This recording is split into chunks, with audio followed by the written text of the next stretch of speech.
Bueno, compañeros, al tema de hoy hemos señalado la cuestión esta de la defensa del sindicalismo y la gente. Es sabido que a partir de los tratados internacionales, en particular el Tratado de Libre Comercio de 1994 y en particular a partir del 2018, que se concreta el Tratado de México, Estados Unidos y Canadá, iniciada la negociación con el gobierno de Enrique Peña Nieto, y consolidado, ratificado, aprobado por la nueva legislatura, la 64 legislatura, en el gobierno de Andrés Manuel López Obrador. De alguna manera, para los que participamos en el movimiento sindical, sí nos parece preocupante toda la agresión que se viene dando de parte de los grandes capitalistas, sean nacionales o internacionales, que vienen agrediendo precisamente a los compañeros, o mejor dicho, a todos los trabajadores en general.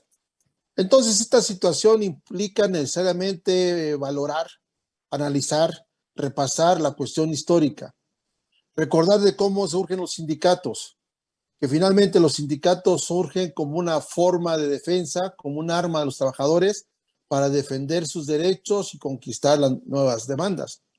De ahí se desprende la jornada de trabajo de 8 horas, la parte importante de la seguridad social y hasta la plaza base, el derecho a la jubilación, en fin, todas esas conquistas que paulatinamente nos ha arrebatado el gran capital.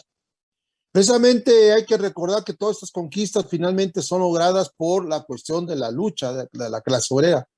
Si hablamos de la jornada de trabajo de 8 horas, necesariamente nos tenemos que remontar a la lucha de los obreros de Chicago, que finalmente no es solamente Chicago en 1886, fue un promedio de 400,000 trabajadores, 400,000 obreros que se movilizaron con la demanda central del trabajo, de jornada de trabajo de 8 horas.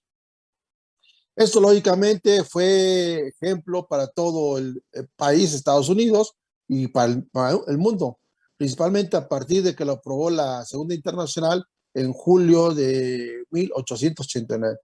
Todo este proceso entonces implica una cuestión de cómo los trabajadores empiezan a definir su organización sindical. Precisamente esta organización sindical que al transcurrir el tiempo pasa de ser una organización de clase, una organización combativa, a una organización controlada totalmente por el patrón. Es la cuestión que hemos señalado como unas organizaciones propatronales. Entonces, este sentido importante para nosotros conlleva a la situación importante de cómo los trabajadores paulatinamente pasan del desconcierto, del desánimo, de la apatía, al combate frontal con las organizaciones propatronales ya. Principalmente los dirigentes que cuando se va incubando lo que hay en México se llama el charrismo sindical, son dirigentes que van a defender siempre al patrón, porque el patrón les da ciertas canonjías, ciertos dividendos, ciertas prebendas, e inclusive, como sucede en México, hasta los hicieron diputados, gobernadores, senadores, presidentes municipales. Si hablamos por el lado de la CTM, lo último fue este señor Ramírez Gamero en Durango, o Millar en Sinaloa, que eran parte de la CTM. El caso del CENTE, hablamos de Carlos Jongitud Barrios en los tiempos modernos, pero en los años 50 fue Manuel Sánchez Vite. Y así podemos ir mencionando cuántos secretarios generales de algunas organizaciones, de algunas federaciones sindicales como la FECHE, de Joel Ayala Almeida, que ha sido diputado, ha sido senador, que en los tiempos de que él fue diputado presentó la iniciativa de la ley del ISSSTE, que es la tablita que hoy con muchos compañeros tenemos que saltar para podernos retirar, jubilar del servicio. Todo este proceso entonces implica realmente recordar qué es el sindicato, entendido como un frente de clase que aglutina a todos los trabajadores independientemente de su edad, sexo, preferencia política, preferencia religiosa. Hay un común denominador para todos: ser asalariados y servir a un mismo patrón. Esos son los elementos que van a generar entonces la fuerza a los trabajadores, generando, construyendo la unidad sindical que se da en torno precisamente a las demandas de los trabajadores. Entonces, compañeros, en este proceso, lógicamente, a partir de esa unidad, pues hay que ver cómo se desarrolla la democracia.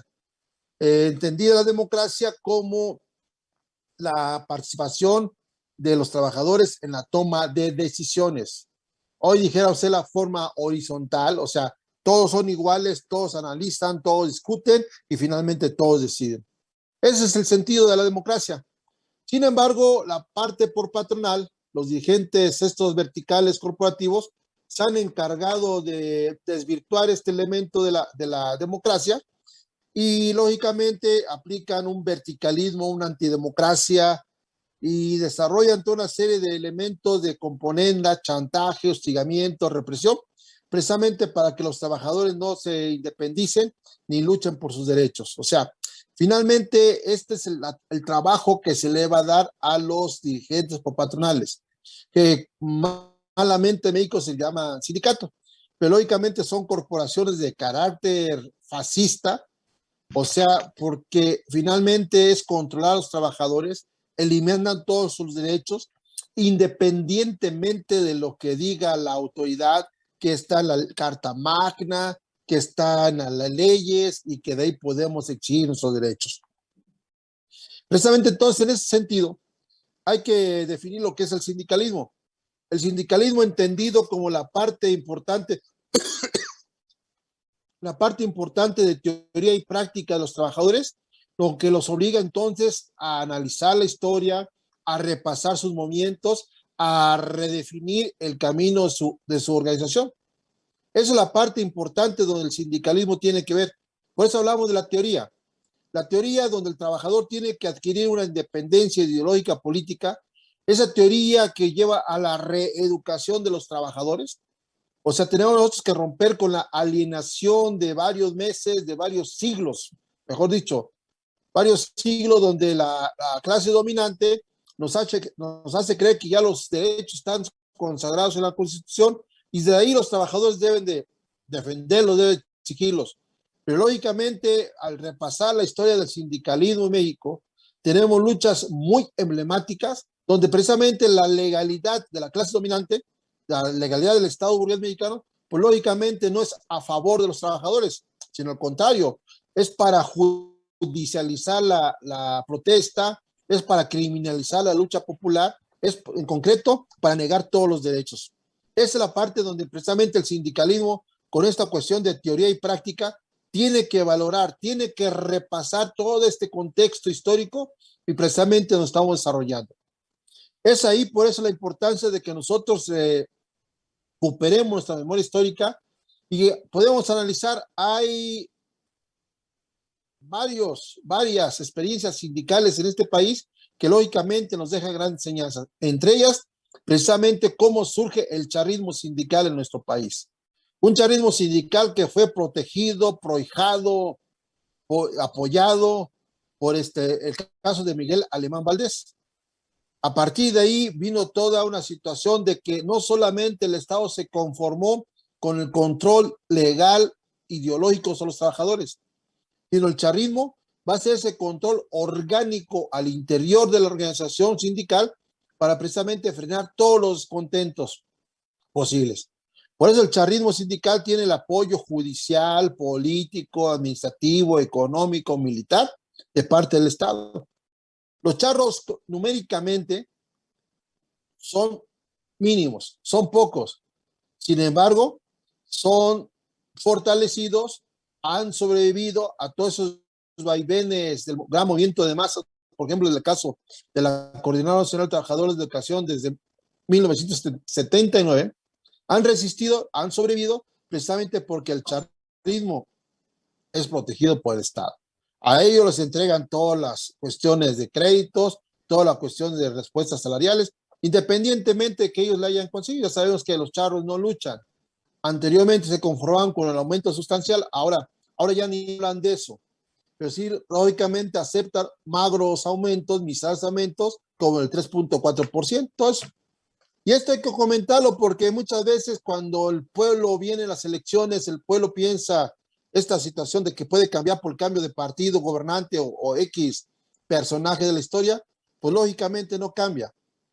Y es ahí precisamente donde ese sindicalismo propatronal va a ser protegido a toda costa y con todos los elementos, que van desde la corrupción, el chantaje político, el chantaje sexual, la parte importante de la amenaza administrativa, la situación del cese a muchos compañeros hasta el asesinato. Hay innumerables dirigentes, asesores legales que han sido asesinados en este país. En este caso, nosotros como militantes de la CENTE del Valle de México hemos exigido el castigo a casi ya 42 años de la desaparición de Misael Núñez Acosta. O sea, es el proceso y donde los gobernantes van, gobernantes vienen, se creó una fiscalía supuestamente para castigos de los delitos del pasado y sin embargo a los responsables no se les hace nada. Es más, ¿cuántos casos no hemos conocido que los encarcelan y a los 3, 4, 5 años son liberados? En cambio, los luchadores sociales se los llevan hasta las cárceles de máxima seguridad, como ha sucedido con los compañeros militantes y dirigentes de la CENTE.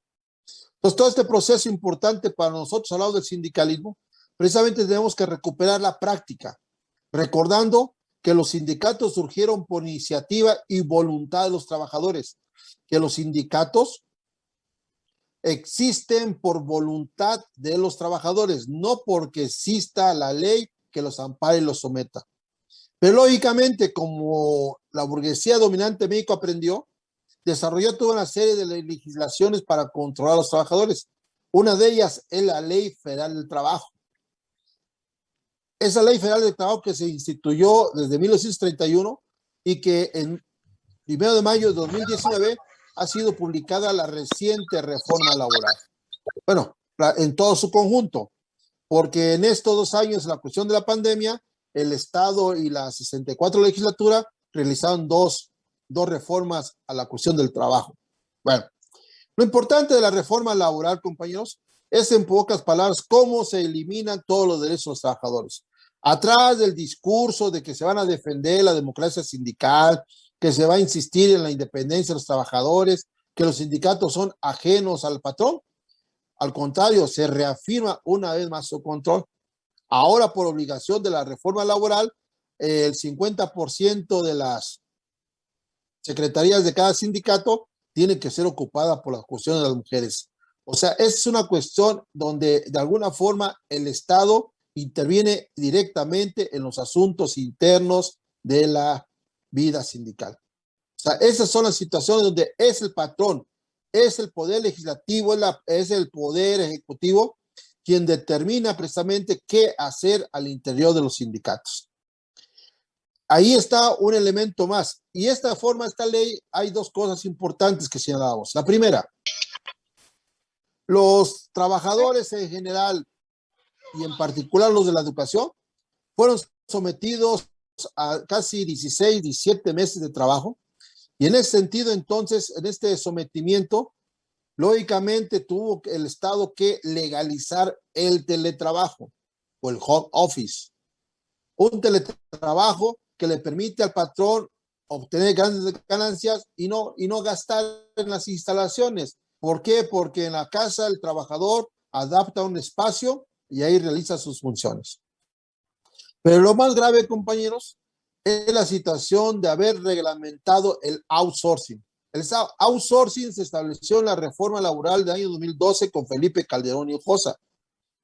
Vino el gobierno de Peña Nieto, intentó reglamentarlo, pero finalmente no se pudo hasta ahora con el gobierno del señor López Obrador.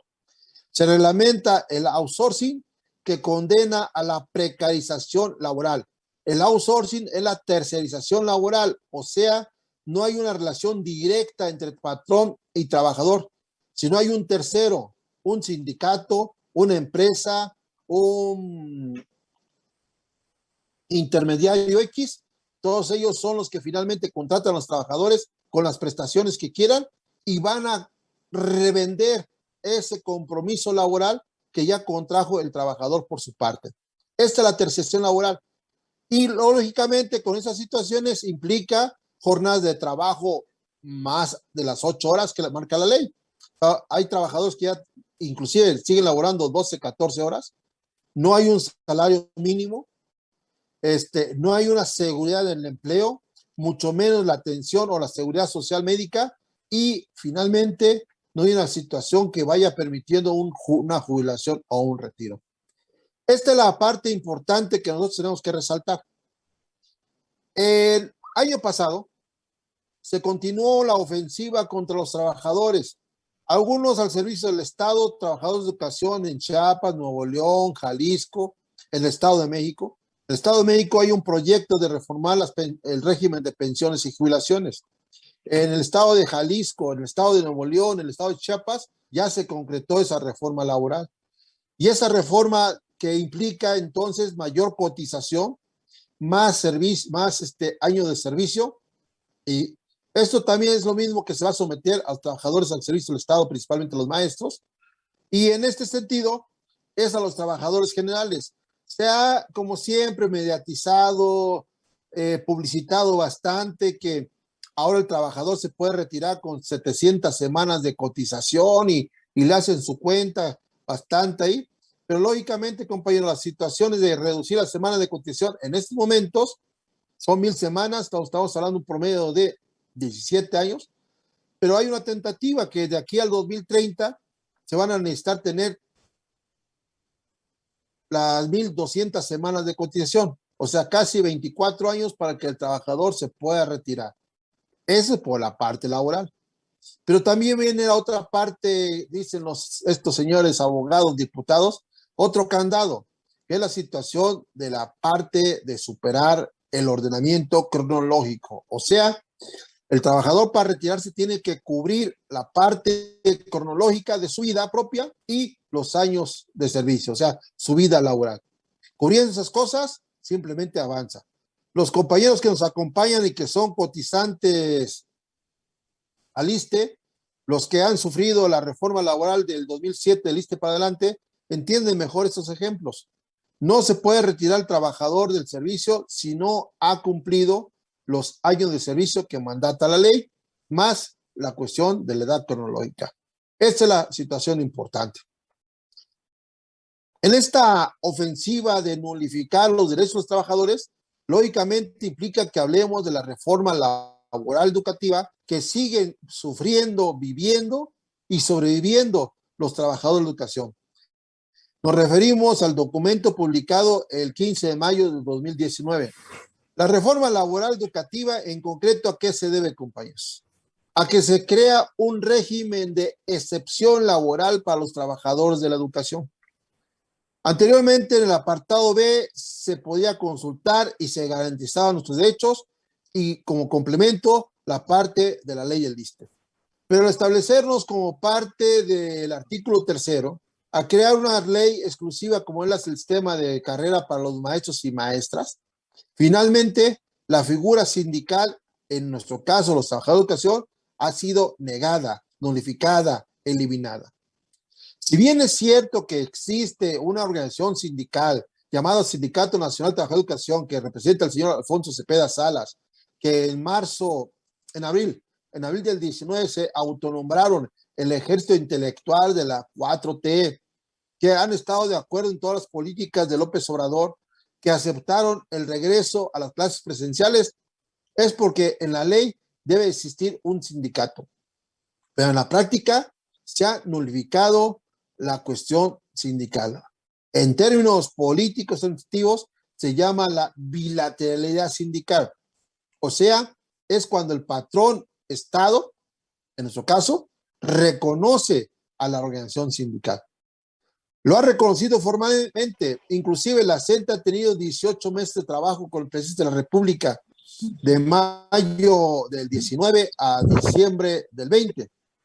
Pero lógicamente los temas de fondo, como implica la situación laboral, contrataciones, basificaciones, ascensos, cambios, promociones, esa parte no se toca con el Estado. ¿Por qué? Porque ya sea López Obrador o cualquier gobernante o cualquier secretario de Educación de los estados, nos remiten siempre a la ley del SICAM y en particular al verdugo llamado USICAM, o sea, a la unidad del servicio para las carreras de los maestros y maestras. El USICAM, como ya muchos compañeros lo han difundido, notado, denunciado, sustituye al servicio profesional docente. Y aquí hay dos cuestiones que tenemos que recordar. Primero, La reforma laboral persiste nulificando todos los derechos de los trabajadores. Esa es la primera parte que hay que decir. Y segundo, también persiste la evaluación. La evaluación universal que se firmó el 31 de mayo de 2011 con el señor Calderón y la señora Elbastel Gordillo Morales, esa persiste, compañeros. Se van a evaluar a todos los trabajadores docentes. Lo único que modificó la 64 legislatura y el actual presidente de la República fue el aspecto de quitar lo punitivo, o sea, amenazar con el cese a los trabajadores que no se presentaran a la evaluación. Esto es lo que ellos modificaron nada más, compañeros. De ahí en fuera, todo se aplica y es más, hasta ya se le pone 8 remaches a la cruz de los maestros al establecer los 8 elementos multifactoriales. Anteriormente, con la otra ley, solamente se bastaba con aprobar el examen y de ahí esperar 12 meses, 10 meses a ser recontratado. Ahora no, ahora se implica que hay que cubrir 8 requisitos, entre ellos el dominio de otra lengua, y se da por enterado o deducimos que es el asunto del inglés. ¿Por qué razón? Porque el plan de estudio ya reglamenta, establece contenidos en inglés desde preescolar hasta bachillerato. Se le exige al trabajador de nuevo ingreso que tenga experiencia docente.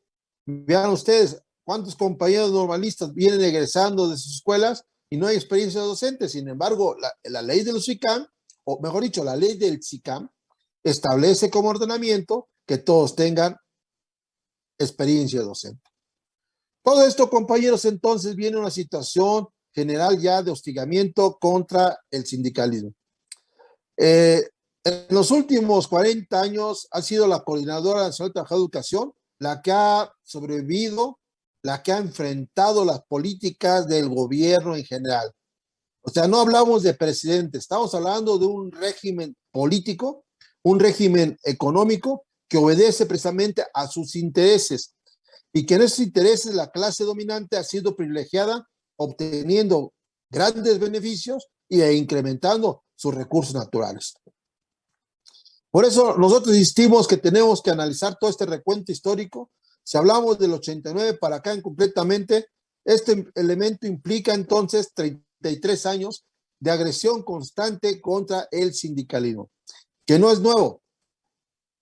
Insistimos, el sindicalismo ha sido agredido por la clase dominante, por todas las leyes que existen en el país y también por todas las organizaciones existentes que siempre han estado protegiendo y defendiendo al patrón.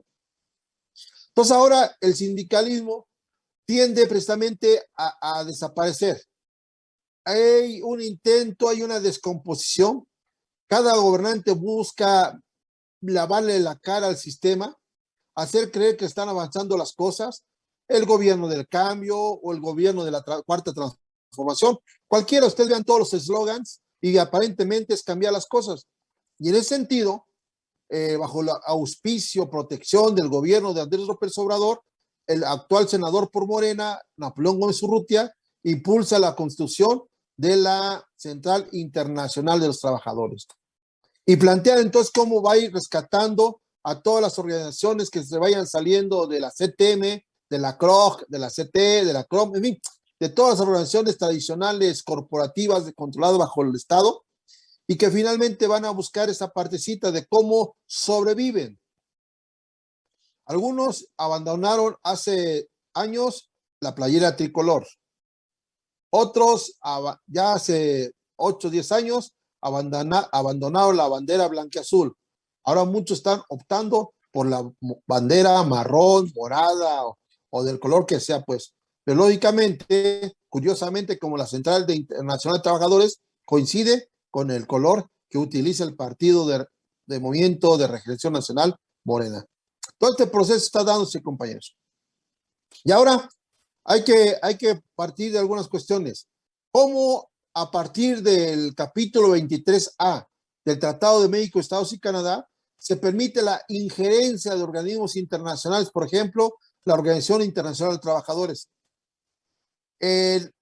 hace unos días, a mediados de agosto, se realizó elecciones en la planta de Silao, Guanajuato, una planta de General Motors.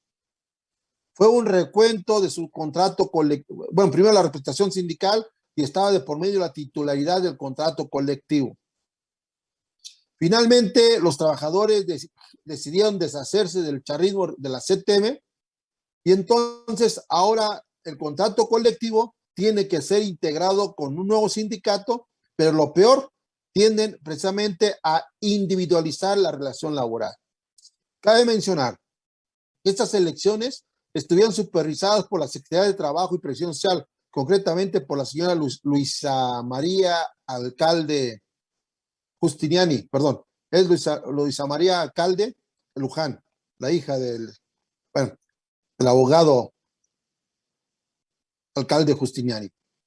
Otro elemento importante, mejor dicho, otro observador importante fue el Instituto Nacional Electoral, para hacer constar que son trabajadores, para que con su credencial de trabajo y su credencial de elector comprobaban que eran trabajadores y que eran, por tanto, ciudadanos mexicanos y podían votar. Pero lo principal, que a mí me parece que hay que resaltar, es la participación, aún como observadores, de los integrantes de la Organización Internacional del Trabajo.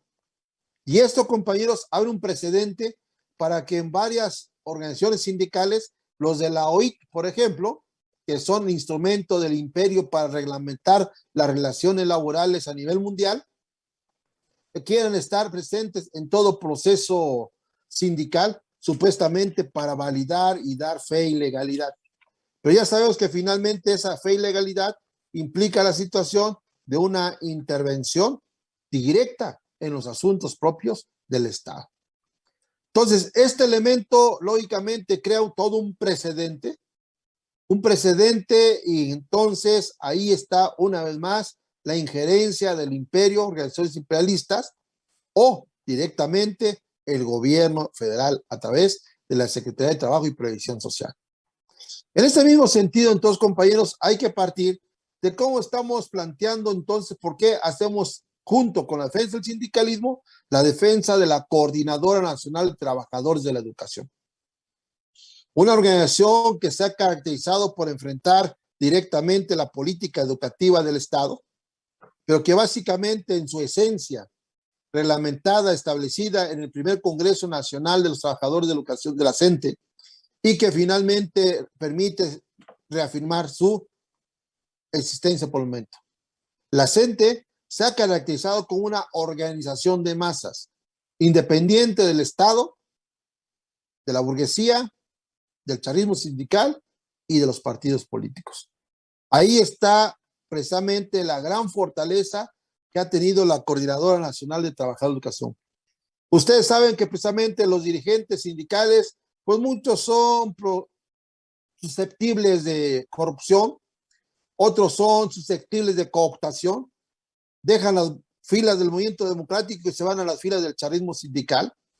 Algunos de ahí ya son diputados, otros ya se vuelven hasta dirigentes de algunos partidos. En fin, hay una serie de que ellos obtienen grandes beneficios. Sin embargo, la masa siempre queda indefensa, abandonada a su suerte.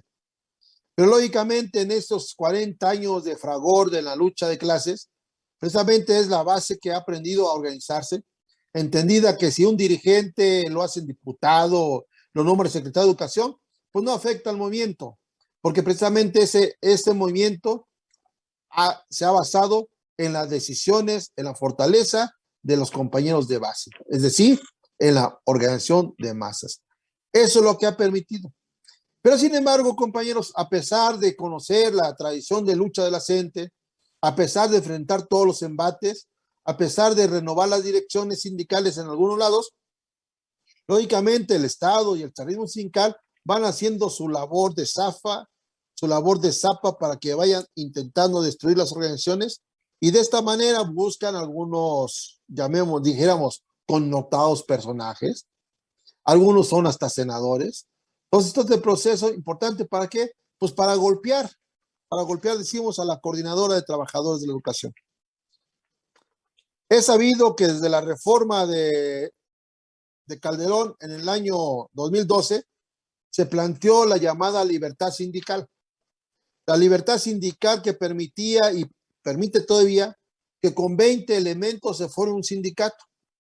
Y esto aparentemente es permitir la democracia, es respetar la decisión de los trabajadores. Pero finalmente el trasfondo de todo esto, la parte oculta, es el elemento de cómo se empieza la atomización de los sindicatos hasta llegar a su pulverización. ¿Qué implica esto, compañeros? Que dentro de esa aparente libertad que hay para formar sindicatos, hoy les llaman hasta que se puede elegir por voto universal, libre y secreto, pues supuestamente de esa forma se va a acabar con el charrismo sindical. Pero lógicamente esto no es posible. ¿Por qué? Porque el charrismo sindical no es un problema de personas, es una práctica, es la injerencia del Estado al interior de los sindicatos. El charrismo sindical hace el trabajo que los gobernantes no pueden hacer directamente, o sea, inmiscuirse y apuntalar su política. Para eso les sirven los charros del CENTE, precisamente para defender la política del Estado. La lucha al interior del CENTE de sus propias facciones de grupos políticos, un tiempo fue vanguardia revolucionaria, que estamos hablando de los últimos 50 años, del 72 para acá, y de ahí se ha ido generando grupos, sindicatos le llaman algunos hasta con 500 gentes han formado su sindicato, pero finalmente, ¿cuál es el sentido de empezar a minar, a roer la unidad sindical? Eso es lo que persiguen y para eso están trabajando. Por ejemplo, en julio de 2009 se formó un sindicato de trabajadores para la educación, el cual en esos momentos es dirigido por Carlos Jongitud Carrillo. O sea, sí, compañeros, el hijo de Carlos Jongitud Barrios, el cacique del CENTE de 1972 a 1989. El hijo sigue por los mismos caminos de su padre y por lo tanto dice que están dispuestos ya a luchar por la democratización del CENTE, inclusive quiere platicar con los dirigentes del CENTE y de la CENTE para democratizar al CENTE y entonces sí apoyar el proyecto político del patrón, o sea, del gobierno de López Obrador. En el año 2010 y finalmente en el 11 fue reconocido el Sindicato Independiente de Trabajadores de la Educación, el CITEM. Aparentemente ellos tienen presencia en algunos estados, pero que también, insistimos, empieza a minar en algunas organizaciones. Concretamente estamos hablando del Movimiento Democrático de los Trabajadores de Educación, el MDTO, al formar parte de este sindicato, que por cierto ya este proceso se está dando. Otra organización sindical totalmente oportunista, decimos oportunista porque se llama el Gremio Nacional de Trabajadores de Educación, y curiosamente ustedes cuando ven sus iniciales, pues ven GNTE, cuando la CENTE utiliza la CNT. Entonces, en la cuestión esta visual, ya sabemos de este reconocimiento visual que a veces hace el cerebro, de inmediato puede confundir al gente con la CENTE.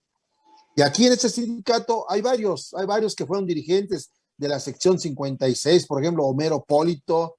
Bueno, hay varias gentes ahí, por no mencionar a más gente, pero que finalmente andan en este proceso también de buscar cómo minan la fuerza de la Coordinadora Nacional de Trabajadores de Educación.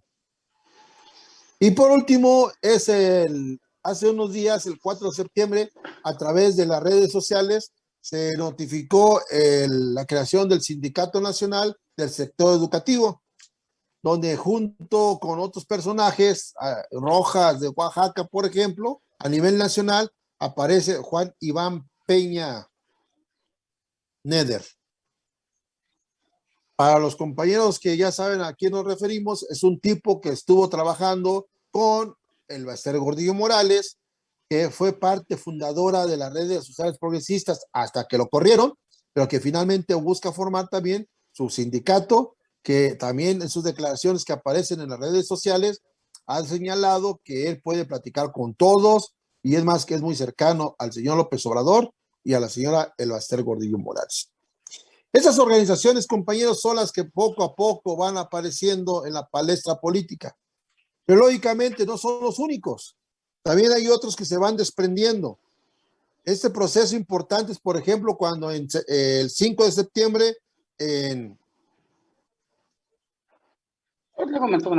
el estado de Puebla, la ciudad de Puebla, Rafael Ochoa Guzmán le tomó la protesta a una agrupación llamada Renovación Magisterial Sección Puebla. O sea, es el regreso ahora de Rafael Ochoa Guzmán, senador por el PT, senador con licencia, pero que principalmente está trabajando precisamente, y sus declaraciones que aparecen en el periódico Pulso 19, en la parte importante dice que están preparándose para rescatar al sindicato, que él ya se había retirado, pero que no se puede permitir. Chequen las declaraciones del señor, compañeros. O sea, él quiere regresar porque simplemente, según él, el sindicato no ha respondido. Pero recordemos que el señor ya fue dirigente sindical, por ejemplo, en la sección 36 del Valle de México, pero también fue secretario general del CENTE. Primero fue secretario general y después fue secretario general ejecutivo. O sea que estuvo casi 15 años al frente del CENTE, y sin embargo, lo mismo que están haciendo los señores es la misma escuela que él les dejó, junto con su gran maestra, Elbaster Gordillo Morales. Otra parte importante, otra organización sindical que también tiende al golpeteo a la CENTE, son las llamadas redes sociales progresistas, pero en su versión sindical, que es por la transformación sindical. Es un documento, vean ustedes, hasta por una parte le llaman renovación magisterial y por otra parte le llaman transformación sindical. El común denominante de Rafael Ochoa Guzmán y de Ricardo Aguilar Gordillo es que en la versión interna sindical se llaman parte de la transformación sindical, y en la cuestión partidaria echaron la base para las redes sociales progresistas. El partido que preside Fernando González, el yerno de la señora Elbaster Gordillo Morales, junto con su nieto René Fujiwara Montelongo. Esas son las partes importantes donde tenemos este golpeteo, compañeros. Pero lógicamente los afines a la 4T, los afines al señor López Obrador y al partido Morena, pues también hacen su trabajo. El 4 de septiembre en Acapulco, Guerrero, Felipe de la Cruz Sandoval, perdón, fue el junio del 2021. Felipe de la Cruz Sandoval, entonces vocero de los compañeros 43, mejor dicho, era ex vocero del 43, Pares 43, y entonces era candidato plurinominal, que después tuvo que renunciar porque los señores de Morena no lo aceptaron. ¿El que planteó en ese momento el movimiento magisterial por la cuarta transformación? Él planteó entonces que hay que fortalecer el proyecto educativo de Andrés Manuel López Obrador, y ya lógicamente partea de la misma situación de que el problema educativo en Guerrero está muy bajo, y generalmente es una realidad que todos reconocemos, pero también, como hemos señalado, el problema educativo en México no es un problema de los maestros, es un problema económico, político, social del Estado, que hoy, así como fueron los presentes desde el 79 que surge de la CENTE, López Portillo, Miguel de la Madrid, Carlos Salinas de Gortari, Ernesto Cedillo Ponce de León, Vicente Fox, Felipe Calderón, Enrique Peña Nieto, hoy López Obrador, tiende precisamente a considerar de qué manera desmoviliza, desmoraliza y finalmente frena a la base movilizada de los trabajadores de educación aglutinados en la CENTE. Ese es el gran reto para él. Por eso, compañeros, no debe de sorprendernos el berrinche que hizo el señor el 27 de agosto en Tuxtla Gutiérrez, que después en Tapachula, después en frontera con Malapa, ahí empezó a decir, a acusar, a denigrar, a difamar a los dirigentes, a los compañeros de sección 7 de Chiapas, que ellos habían tenido tratos con el anterior gobernador Manuel Velasco, que ahora son dirigentes que solamente defienden sus beneficios y que la está abandonada y que él no se merece trato. Se empieza no es todo así en un tono de señora plañidera, a chantajear a los compañeros y que lógicamente él dice que ya no le debe nada a la gente, ¿no? Pero lógicamente en este proceso real, los de la gente sabemos precisamente que no ha sido así. Hay muchas cosas pendientes que no se han podido resolver por un problema concreto y real, porque está perdida la bilateralidad sindical. O sea, que en los hechos de facto se ha nulificado la organización sindical, que ninguna de las leyes actuales recientes, la Ley General de Educación o la Ley del Sistema de Mejora Continua o la Ley del Sistema para Carreras de Maestros y Maestras ha reconocido al sindicato como la organización que defienda los intereses de los trabajadores. Solamente les da un carácter de observador en el momento en que los trabajadores impugnen el examen. De ahí en fuera, lógicamente, la parte sindical para el Estado le sale sobrando. Por eso, compañeros, a nosotros no nos debe como dijéramos, no nos debe de desilusionar, desmoralizar esa política del señor, que es un desgaste en todos los aspectos y que no se han resuelto las demandas. Estamos hablando de la última mesa de trabajo que fue el 9 de diciembre y ya han pasado 9 meses. De ahí en fuera no se ha resuelto nada, compañeros. O sea, las respuestas han sido mínimas. De 586 compañeros cesados, solamente se ha registrado un promedio de 400. Por eso, para nosotros, hoy en día, es importante que rescatemos esta independencia ideológica y política del patrón Estado. O sea, los militantes de la CENTE tenemos que mantener lo que se señala en los 22 principios de la CENTE. La independencia ideológica política del Estado, del chavismo sindical, de todos los organismos políticos. Insistir en los 3 objetivos estratégicos: la defensa de la democracia de la educación, la democracia del país y la democracia del CENTE. Y eso, lógicamente, compañeros, se puede lograr siempre y cuando afiancemos, desarrollemos una forja de cuadros y una educación política de las masas.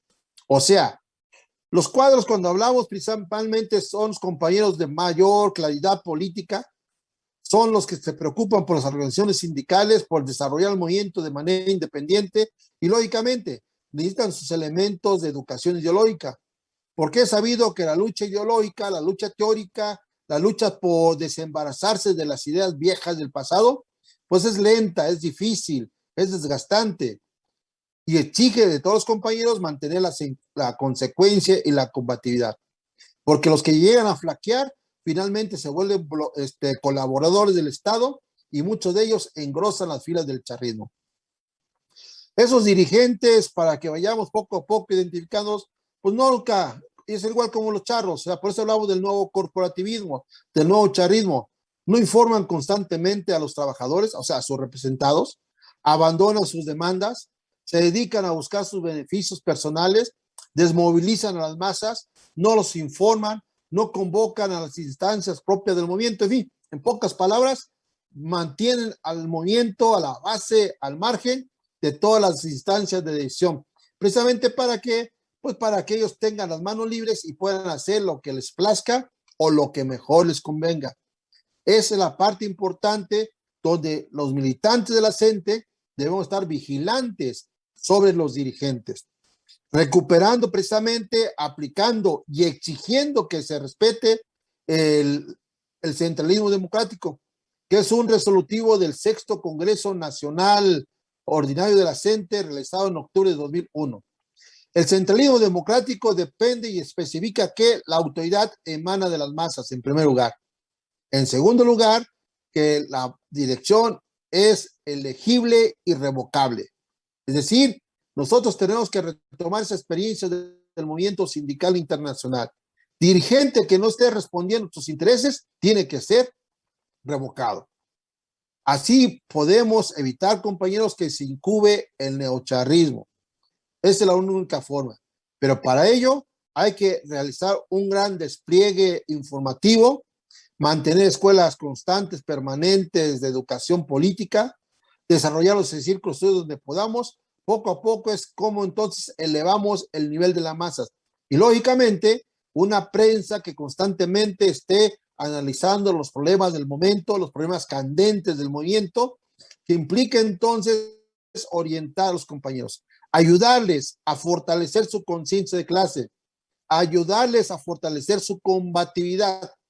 De lo contrario, al no recibir información, al no recibir cierto alimento ideológico, los compañeros se apartan, se desmoralizan, se desaniman y finalmente terminan abandonando el movimiento o sus filas, que es lo peor, pues. O sea, desertar del movimiento habla entonces de que los dirigentes no fueron capaces de defender los intereses de los compañeros. Por eso es cuando nosotros insistimos en el proceso de que el sindicalismo tenemos que desarrollar 5 características o 5 necesidades importantes. Primero, la unidad sindical. La unidad sindical que la vamos a lograr con base a las demandas y a los intereses de los trabajadores. Esta parte importante permite entonces unificar todas las necesidades, unificar todas las demandas. ¿Por qué razón? Porque ya dijimos, hay el sindicato, que es un frente de clase, existen compañías independientemente de su edad y sexo. Lógicamente, hay necesidades de cada trabajador y el sindicato tiene que estar preocupado de esa parte.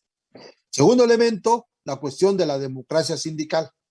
La consulta permanente, la información permanente, la toma de decisión participativa, real, con conocimiento, con información, eso permite entonces que los trabajadores puedan tomar decisiones conscientemente a favor de sus intereses. Ahí está el asunto importante, compañeros, de por qué insistimos en la democracia sindical. En este proceso de democracia, lógicamente se tiene que elegir una dirección comprometida con los intereses de los trabajadores, una educación firme ideológicamente. No es un problema de personas, es un problema de línea ideológica política que busque, preserve la independencia ideológica y política del movimiento, porque dependiendo de esas acciones, de esa independencia política ideológica, se dan las acciones. De lo contrario, si no lo hacemos, compañeros, nos vamos a olvidar de marchas, bloqueos, plantones. Vamos a recurrir a los amparos, a las campañas mediáticas, a las consultas por internet, en fin, tantas cosas. Cuando la esencia precisamente del sindicalismo es la movilización política de las masas. Y de ahí hay que desplegar todas las acciones democráticas que decidan los trabajadores. O sea, bloqueos, plantones, toma de edificios, toma de instalaciones, finalmente tienen que ser consultadas y decididas por los propios trabajadores. Esa es la importancia de la dirección. En ese mismo sentido, es la situación de la disciplina, entendida como el acatamiento de las decisiones de las masas. La disciplina consciente, la disciplina que permita entonces hacerle sentir a la dirección y a todos sus agremiados que solamente luchando unidos y organizados es como se logran los triunfos. De lo contrario, si no hay disciplina, cada quien va a hacer el desastre que quiera y que finalmente lo que ellos hagan afectará a la organización sindical y beneficiará a los enemigos del sindicato.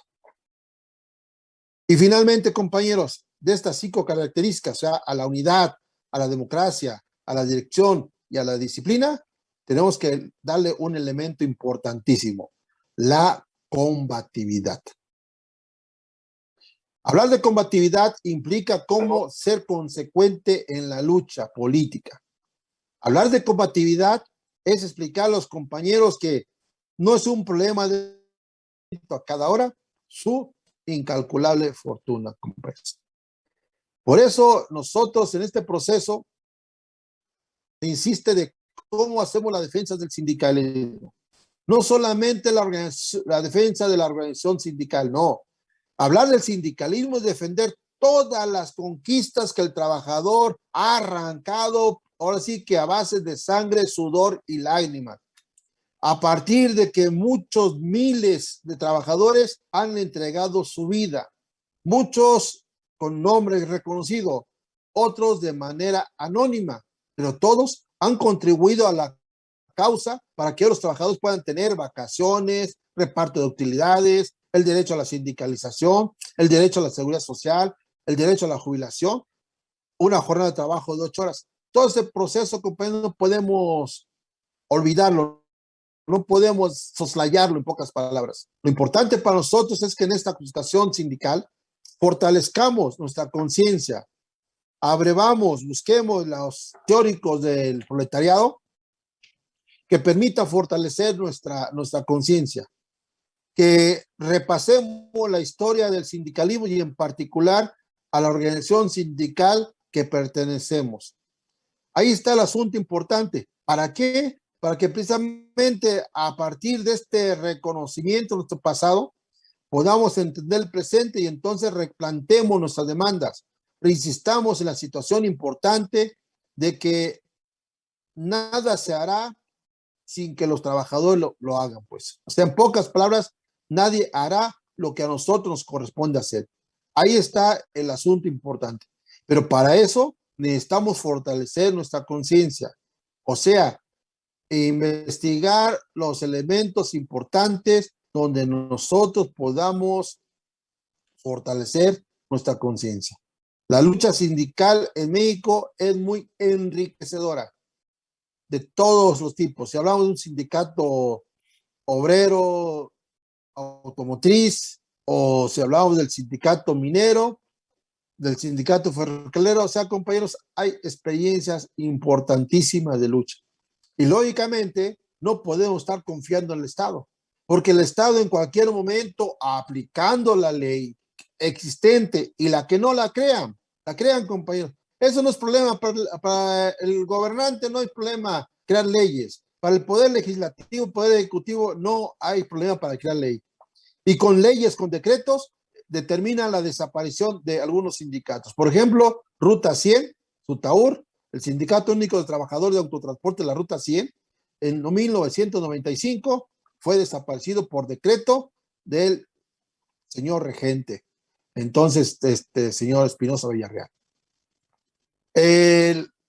La compañía de Luz y Fuerza y el Sindicato Mexicano Electricista fueron eliminados, pulverizados por el decreto del 11 de octubre de 2009 de Felipe Calderón Hinojosa, compañeros. Y hoy hay un peligro de desaparecer la agencia de noticias del Estado mexicano, Notimex. Los compañeros afiliados al Sud Notimex tienen 19 meses en huelga. Ya ganaron el laudo de la reinstalación de 25 compañeros. Lógicamente le faltan reinstalar a 203. No, perdón, a 180 y tantos porque les despidieron 203 trabajadores. Eran 380 y sin embargo despidieron el 80% promedio a 203 trabajadores. Se fueron a los tribunales. Ganaron la reinstalación de 25 trabajadores, cosa que hasta el momento la señora San Juana Martínez Montemayor no la ha respetado.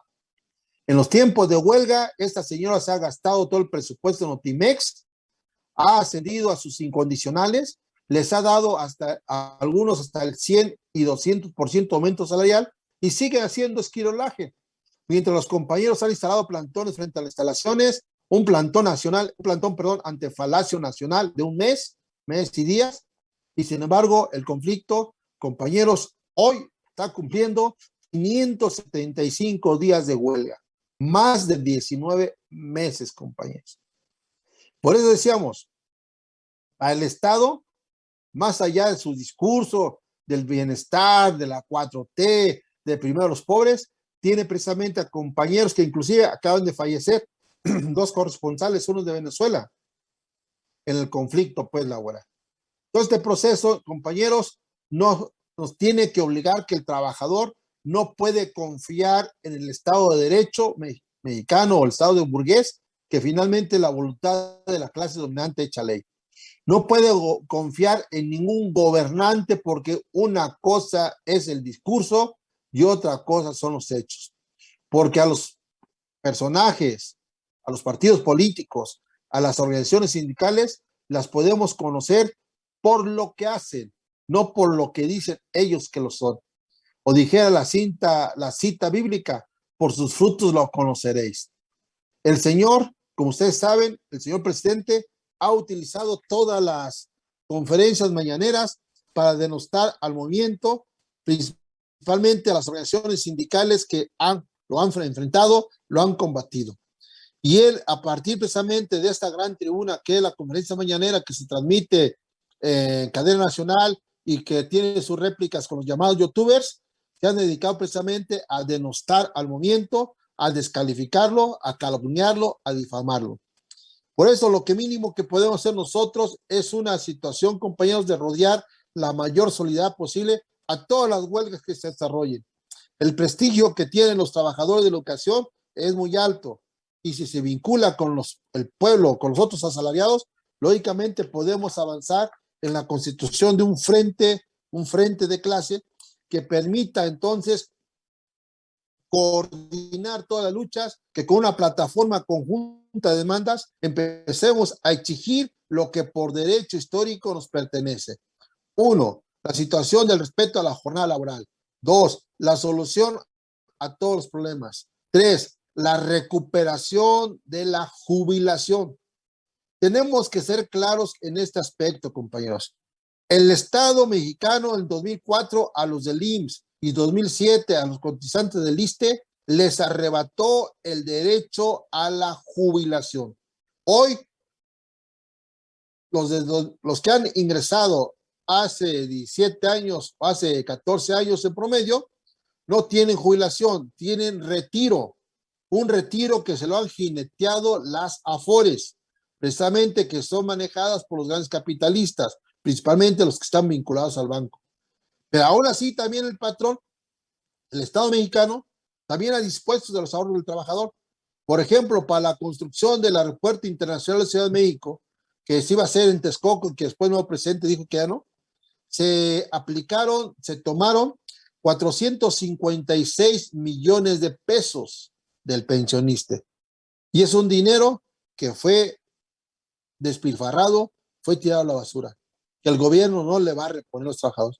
Y así es una serie de cuestiones, compañeros, de agresiones importantes, donde nosotros tenemos que insistir en cómo recuperamos nuestra memoria histórica para perfeccionar, mejorar nuestra práctica política. Ahí está el asunto importante, compañeros, que a nosotros nos corresponde hacer hoy en día. Tenemos que difundir todas las agresiones que ha habido contra los trabajadores, y si hablamos contra la Coordinadora Nacional de Trabajadores de Educación, tenemos que señalarlos, compañeros. No podemos confiar en falsos gobernantes, no podemos confiar en las promesas de los gobernantes, porque finalmente ellos persiguen y son servidores de una clase. Que se han llegado ahí ha sido por los acuerdos con la clase o por las componendas entre ellos. Nada más ustedes revisen el listado de los hoy flamantes diputados de la 65 legislatura y van a encontrar que más del 80% fueron diputados en la 64 legislatura. O sea, que están repitiendo la curul, compañeros. O sea, están repitiendo el puesto electoral. Y todavía les queda otro, porque los diputados también modificaron la ley para su beneficio. Entonces todavía les pueden tener varios de ellos otra reelección inmediata, o sea, otros 3 años en promedio. Lo mismo que los presidentes municipales. Ustedes también analicemos la historia, o mejor dicho, la lista de los últimos presidentes municipales, y encontraremos que varios están repitiendo a nivel nacional. Y todavía les queda otra posibilidad de una reelección inmediata, compañeros. Ahí está el asunto importante que nosotros necesitamos tener presente, precisamente para impulsar la mayor democracia, compañeros. La democracia al interior del CENTE implique que los trabajadores retomen las decisiones sindicales propiamente, sin ninguna presión, sin ningún chantaje. Nosotros insistimos en la democratización, partiendo primero del rescate ideológico de los trabajadores de la educación. Para nosotros la democratización no es como la está viendo el señor López Obrador, que a su vez así la vio el señor Ávila Camacho hace poquito más de 77 años, casi 78, en diciembre del 43, que se junten todos bajo el mismo sol, meterlos todos al mismo costal y estando ahí se reparten el pastel. Esa es la democratización bajo la perspectiva, ilusión de la burguesía. Nosotros cuando hablamos de la cuestión de la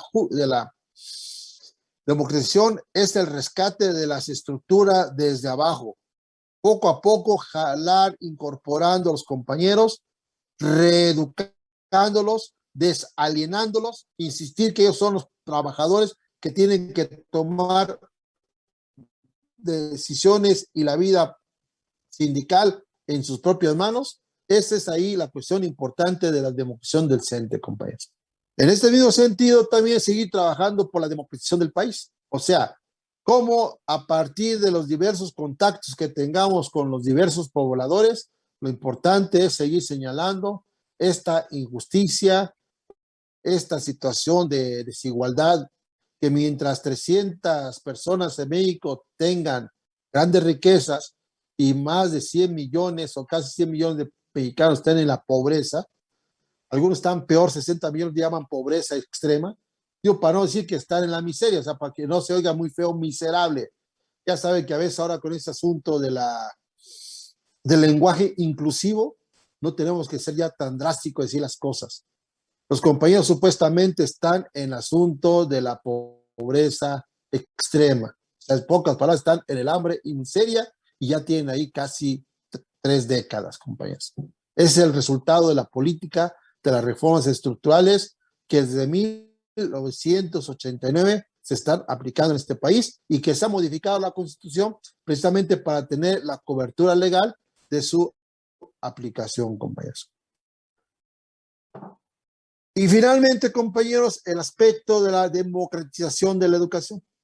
Aparentemente, la educación en México es obligatoria desde preescolar hasta la educación superior. Está reglamentado en el artículo 3 constitucional, ya se aprobó la nueva ley de educación superior, pero tanto una cosa como la otra, la fracción 10 como esta parte de la educación, ley de educación superior, cancela, limita, restringen el derecho de los estudiantes a continuar estudios a nivel superior. Tienen que aprobar el examen que cada institución les imponga, compañeros. Ahí está la cuestión central. O sea, si bien es cierto que está en el papel de que la educación superior es obligatoria, también lo es el hecho de que no hay pase automático. No puede ingresar de manera automática, compañeros. Entonces, otra vez, el examen será motivo de exclusión de millones de mexicanos, como el examen de UCICAM, llámese promoción horizontal, llámese promoción vertical, es motivo para excluir a todos los compañeros. Ahí está el asunto, compañeros, de cómo insistimos en la democratización del CENTE, de la educación y del país. Ahí está el asunto central, compañeros. Y también en esta parte importante de la defensa del sindicalismo, tenemos que señalar que el ingreso a través del examen, la promoción horizontal, la promoción vertical, finalmente conlleva a la individualización de la relación laboral. En pocas palabras, a la desaparición de facto, de hecho, en la práctica de la organización sindical. A eso nos quiere condenar el patrón, a que estemos dispersos, estemos divididos y que finalmente cada quien haga y se defienda como pueda. O como dijera el pueblo, que cada quien se rasque con sus propias uñas. Ahí está el asunto importante, compañeros, que nosotros tenemos que tener presente y lógicamente por eso, no sé si sea más claro, más explícito, de por qué necesitamos realizar la defensa del sindicalismo y en particular la CENTE, que hoy está viviendo la ofensiva ya declarada del actual gobernante López Obrador. No hay otra cosa, compañeros. Esa es la situación real, que mientras le sirvió el movimiento, el señor se puso la camiseta, intentó, defendió a la CENTE, pero lógicamente la CENTE está exigiendo sus derechos, derechos que por ley, que por práctica, que por naturaleza le pertenece. Y sin embargo el Estado, López Obrador, el Poder Legislativo, los gobernantes de todo tipo, siguen arrebatándolos, siguen eliminándolos y sigue frenando los derechos de los trabajadores y aún más agrediendo a los compañeros. Por eso insistimos, tenemos que rescatar la esencia del sindicalismo, compañeros, que los sindicatos son el instrumento de lucha de los trabajadores y que los ex sindicatos existen por voluntad y decisión de los trabajadores. Y por eso la importancia es el repaso, es el recuento y es el rescate de todas las experiencias de lucha que en México el sindicalismo ha sido muy enriquecedora, compañeros. Bueno, compañeros, hasta esta parte me detengo. No sé si haya comentarios, haya preguntas para escucharles.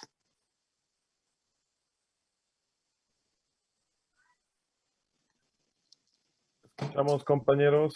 Quien tenga alguna pregunta, a favor de externarlo o por el chat.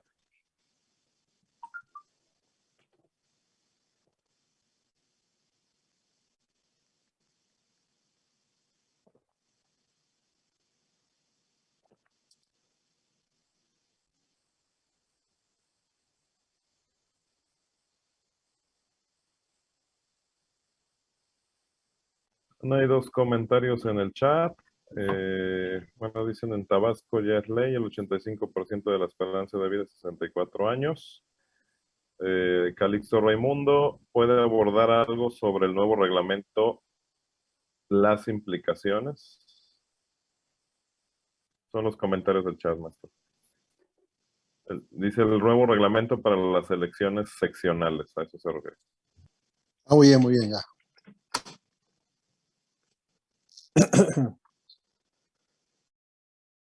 Pues todos conocen el oportunismo del chavismo sindical.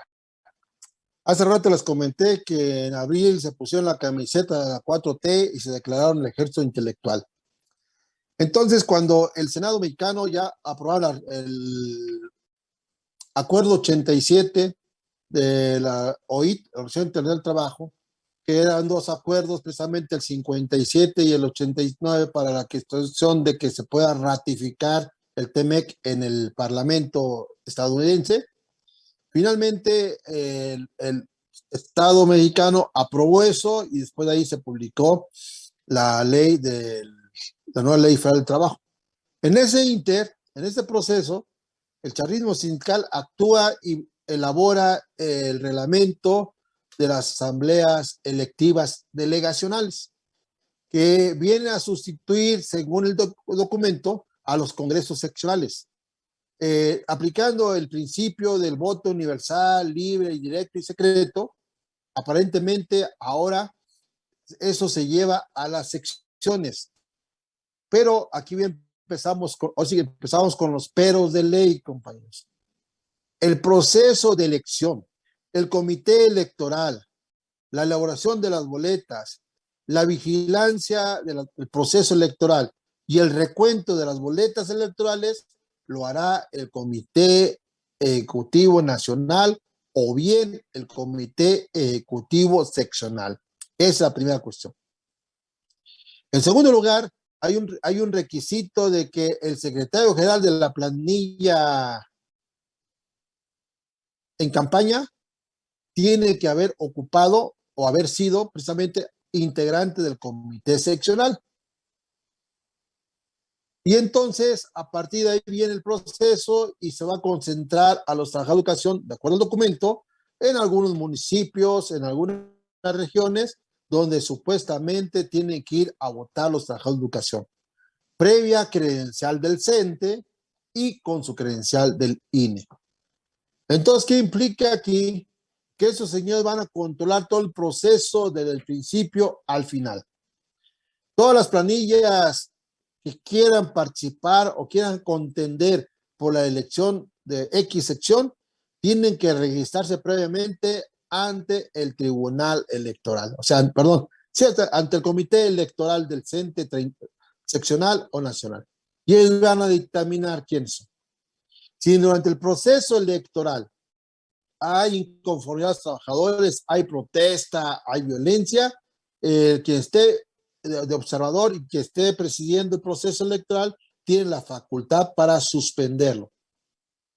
Enseguida se retiran los tipos al concluir la votación van a hacer el recuento, así como hace el INE. Hay un centro del INE en cada distrito electoral. Ahí se van a concentrar y después van a publicar los resultados.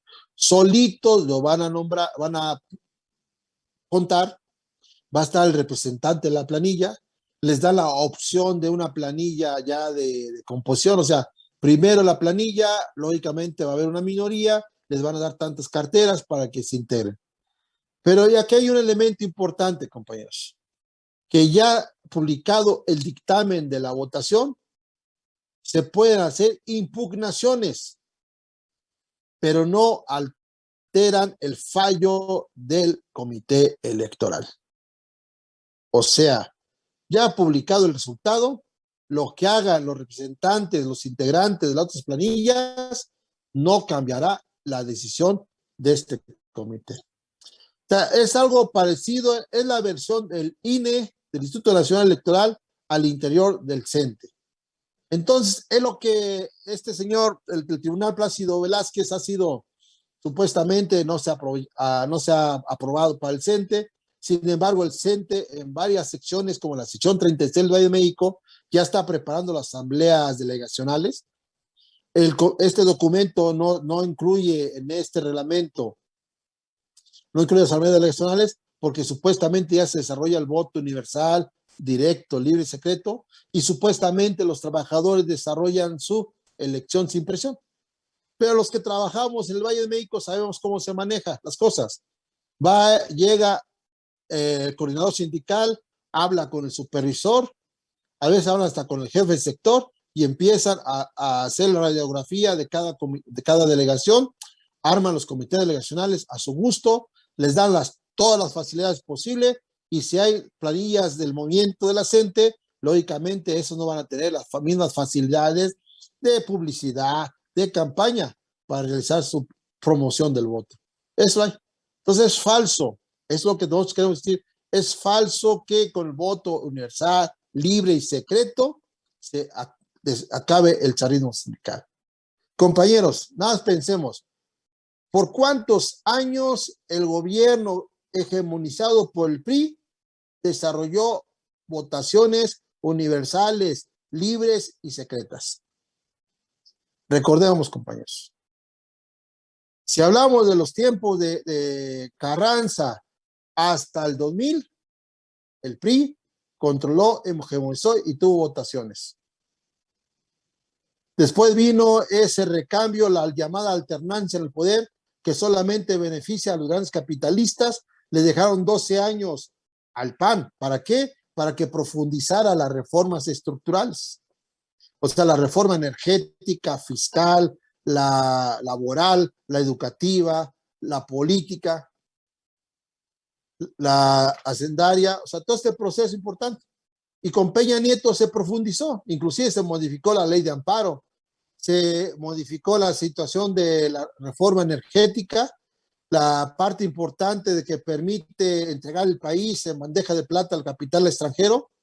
Con Peña Nieto se crearon las 69 zonas exclusivas, económicas exclusivas, las mismas que está haciendo este señor López Obrador, y lo que alguna vez hace 150 años aprobó este señor Benito Juárez García del canal transísmico, exactamente lo va a hacer uno que se reivindica como juarista.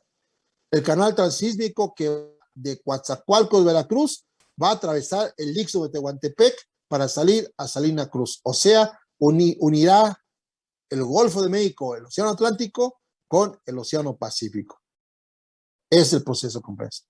Entonces, por más democráticas que sean las elecciones, mientras no sean los trabajadores los que tomen la decisión para organizarlas, para realizarlas, no está garantizada la democracia, compañeros. La situación concreta del Estado está viendo de que a ver cuántos sindicatos son, júntense, les damos a cada quien su pedacito de pastel, dijera el Bastero Gordillo en los 80s, a cada quien le vamos a dar su representación de acuerdo al peso específico de cada expresión. O sea, le vamos a dar 3, 4 carteras dependiendo qué tanta gente tenga, qué tanta gente moviliza. Y en esta ilusión, compañeros, en esta ilusión de la democratización del CENTE, Hay compañeros que llamados democráticos que andan vinculados ahí, ya están candidateándose, ya están hasta lanzando videos, pero hay un común, toda esta gente, los que promueven los nuevos sindicatos, los que están desarrollando los nuevos movimientos supuestamente por la transformación sindical, los que quieren participar supuestamente porque ahora sí es posible ganar el chavismo sindical, tienen un común dominador. Dijeron los matemáticos, tienen una constante política, compañeros. Son seguidores del partido Morena. O sea, he ahí donde precisamente esa confianza en el Estado, esa situación de la confianza en la legalidad, pues los lleva precisamente a confiar en estas situaciones. Cuando los trabajadores, por experiencia propia, sabemos que nunca le vamos a ganar en el terreno legal al patrón. Jamás. ¿Por qué? Porque la ley está elaborada por ellos para defender sus intereses, compañeros. Esta es la realidad. En conclusión, el reglamento de las asambleas electivas delegacionales están hechas para que el chavismo siga controlando y hegemonizando los procesos electorales. Está basada en los estatutos del CENTE y mientras los estatutos no se cambien, es y será difícil ganarles en la cuestión democrática, compañeros. ¿Por qué? Porque no faltan los acólitos del chavismo, directores, supervisores, jefes de sector, los coordinadores sindicales, todos ellos trabajan precisamente para imponer a los incondicionales de siempre. Y ha habido casos, compañeros, tremendos, que en ocasiones los supervisores, los directores, son los delegados a los congresos seccionales, son incorporados al comité seccional. Y en el caso así de mayor evidencia en el Estado de México, el que fuera aquí secretario de Educación Media en el Estado, Héctor Cristóbal Ánimas Vargas, hace algunos años fue el secretario general de la sección 36, compañeros. O sea, hay una simbiosis entre el chavismo sindical y las autoridades educativas, que a veces cuando los compañeros son reprimidos, no sabe si la directora que forma parte del comité delegacional o es la secretaria general te va a defender o al contrario, va a apretar el nudo, va a ser el nudo corredizo para que finalmente el compañero sea colgado, compañeros. Es el asunto importante donde los trabajadores tenemos que saber diferenciar quiénes son nuestros amigos y quiénes son nuestros falsos enemigos. Nosotros debemos de confiar en nuestras propias fuerzas y lógicamente persistir en el principio de la CENTE, movilización, negociación, movilización. No podemos confiar en las promesas de ningún gobernante que solo busca el beneficio propio o el de su camarilla o el de su partido político. Jamás estará al lado de los trabajadores. Adelante, Omar.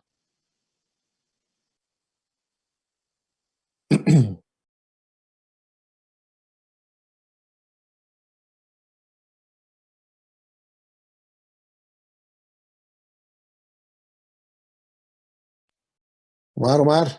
Compañeros, ¿algún comentario más?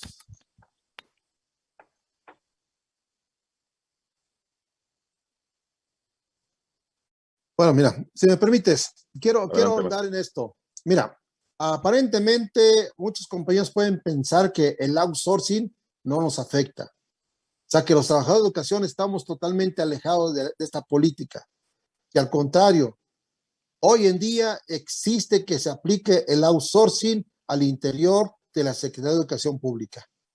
Ya es muy común que si llegamos a una dependencia pública, en particular de la Secretaría de Educación Pública, haya empresas privadas haciendo el aseo, haya empresa privada en la vigilancia del edificio. Y en todos los compañeros ahora son llamados personal de apoyo a la educación, los compañeros PAE, hoy tienen en peligro la cuestión de mantener su fuente de trabajo. ¿Por qué? Porque la SEP bien puede contratar a una empresa para que les preste el servicio para la limpieza, por ejemplo, o para la cuestión administrativa, o para la cuestión de ser veladores en algunas escuelas. O sea, es el peligro que empezó, inclusive compañeros, hasta para las prefecturas, hasta los compañeros intendentes, todo eso hoy está en peligro. ¿Por qué? porque vivimos la cuestión de la austeridad republicana. Y esta austeridad republicana implica el recorte presupuestal. Ustedes vean las noticias que han pasado, yo insisto, con los compañeros del sindicato de Notimex. Les recortaron varias cuestiones de las cláusulas de contrato colectivo porque supuestamente era un sector privilegiado. Y en esta situación que había personal de más y eran 380 y hoy solamente, y les despidieron 203, solamente quedan 125 compañeros. O sea, es el proceso importante que nosotros tenemos que ver. Es el peligro. Y lógicamente los docentes tienen que prepararse para eso. Sin embargo, los docentes, de manera natural, de manera justa, están preocupados por tener un ingreso más. Por eso han aceptado las reglas del SICAM. O sea, la promoción horizontal, la promoción vertical. Porque finalmente sí hay necesidad de un mejor salario. Pero al hacerlo y tratar de resolverlo de manera individual, o sea, a partir de la cuestión de que yo me evalúo, yo me promociono, simplemente es permitir la división interna del sindicato. Y partamos de un elemento importante, que finalmente, si se aplica esto, si se acepta esto, se está cayendo en una ilegalidad. Porque la fracción sexta del artículo 123 constitucional señala que a trabajo igual, salario igual, compañeros. Y sin embargo, entre los compañeros administrativos hay ciertas categorías salariales por la cuestión de su tipo de nombramiento. A pesar de que hagan la misma función, finalmente les pagan de manera diferente. Por eso el asunto importante que nosotros tenemos que insistir en que otra vez tengamos que conjuntarnos. Los trabajadores de apoyo en su momento recibían el mismo salario que nosotros, eran los administrativos, técnicos y manuales. Pero a partir del 89, en los tiempos de Manuel Bartlett Díaz, que ahora colabora con la Cuarta Transformación, entonces lo importante aquí, compañeros, es que empezaron a dividir el personal. Primero, a los homologados les dan un aumento aparte, después está aparte el aumento a los docentes, otra forma de aumentar a los no docentes, y hoy se nos hace muy normal esta parte, esa práctica. Hasta el año 89, a un compañero intendente, a una compañera administrativa, a un compañero velador, le pagaban el mismo salario que a un maestro de primaria o un maestro que tuviera 20 horas en la escuela secundaria. Pero hoy, repito, ya se nos hace común que cuando nos pagan, a cada quien ve su salario diferente y ya finalmente lo tomamos como una forma tradicional. Lo importante, decíamos hace rato precisamente, en este recuento del sindicalismo, es para que repasemos y tengamos presente qué demandas y qué prestaciones, mejor dicho, nos ha arrebatado el patrón con la ley en la mano y con la otra mano en la cintura. Un ejemplo importante que con el Acuerdo Nacional de la Abolición Educativa, para la abolición de la educación básica de 1992, nos quitaron la prima vacacional. Y ahora es muy común que los compañeros digan, estamos en receso. Pero los compañeros de cierta antigüedad que están aquí presentes en la plática de hoy, hay que recordar que en julio nos daban una prima vacacional y a veces esa prima vacacional le permitía a los compañeros que estaban en los cursos intensivos en las normales superiores tener una aliciente, una ayuda para continuar sus estudios.